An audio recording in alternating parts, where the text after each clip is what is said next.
The Bible says he's promised to never leave us or forsake us.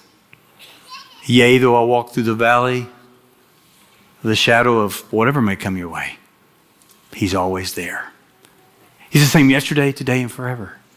For I am with you. Because I'm with you, stop being afraid, Paul. I've got this. And do not quit. I've got your back. Because I'm with you. That changes everything. There's no need for you to live life stressed and with anxiety.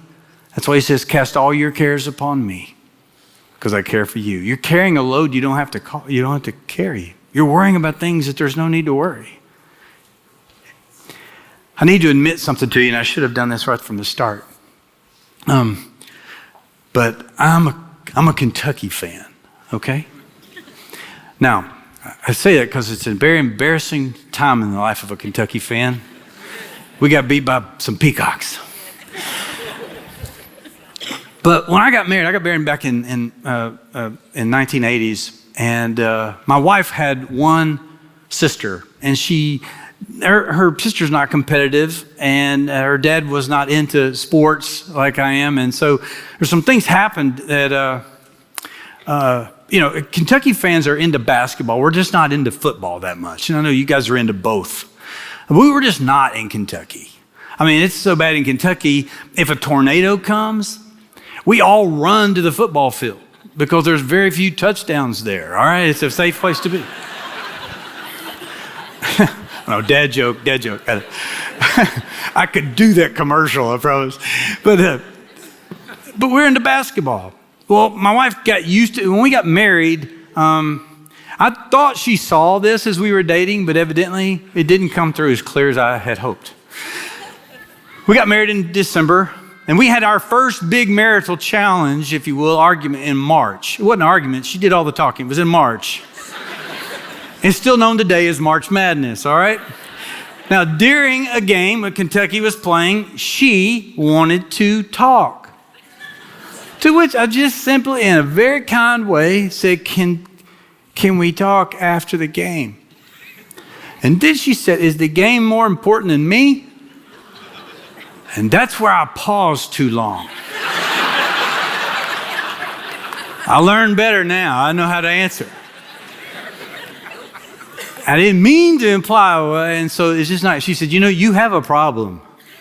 I was like, what's that? And she said, you're just too competitive. She said, you lose control. You watch a game on TV and you lose control. And I told her, that's not really loss of control. I intend to be that way.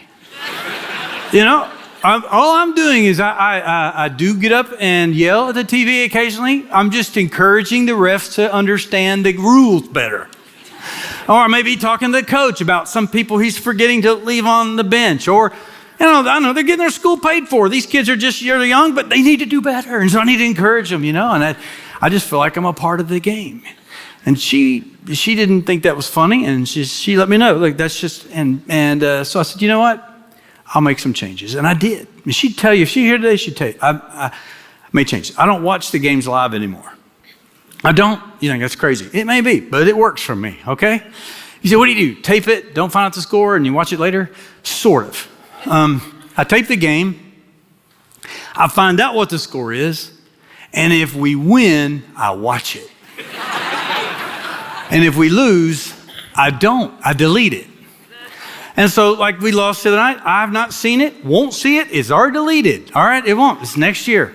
But it changes everything. Well, I'll give you an example. We played Michigan in the semifinals a couple years ago. I've watched this game 35 times, at least. We were down. The reason I like it so much, we were down by over 10 points at halftime. The announcers were negative. Kentucky will never come back from this amount of lead. And just negative. Oh, the whole halftime, they were just blowing us apart. Did that bother me at all? Did that put fear in me at all? No. Why? Because I knew the score. Like, you guys can yak and be negative all you want, but I know how this puppy ends, and it's going to be pretty, all right? I'm at the refrigerator making another peanut butter and jelly. Everything's fine. My heart's not palpitating. Everything's cool. 10 minutes to go. We're still down by 8. Ooh, it's not a problem. 6 minutes, 5 minutes, 1 minute to go. We're down by 2 and they have the ball. Am I nervous? No. I'm petting my dog. Because I know what happens. 40 seconds to go in the game, we steal the ball. We come down, we pass it around, we're going to get a shot off. I bet we do. And they throw it over to a guy named Aaron Harrison, who's from Texas, and shoots it, three-pointer. Does it go in? Right at the buzzer. It does. Every time. I get so excited I might go home tonight and watch that game again. I just love it. It's like, face you, baby. We got it. I love that. But my point is, I watched the whole game with a whole different perspective because I knew the outcome. All the Lord is saying to Paul is here, Paul, stop being afraid. It's a little silly. I know it looks like you should, but don't do that. Stop that. And you don't stop doing what you do. Do not quit. Because I got this. You see, Paul? I'm with you. No one's going to lay a hand on you to harm you. And I love what he says at the very end. There are many people in this city that you know not of. You know what he's saying there? Hey, Paul, there are many people I'm going to use you to reach in this city that you don't even know yet. Paul, you know all that I've done through you already? You have no idea of what I'm yet to do. Hey, thanks for watching. To find out more about Houston's First, you can subscribe to our channel or you can go to houstonsfirst.org.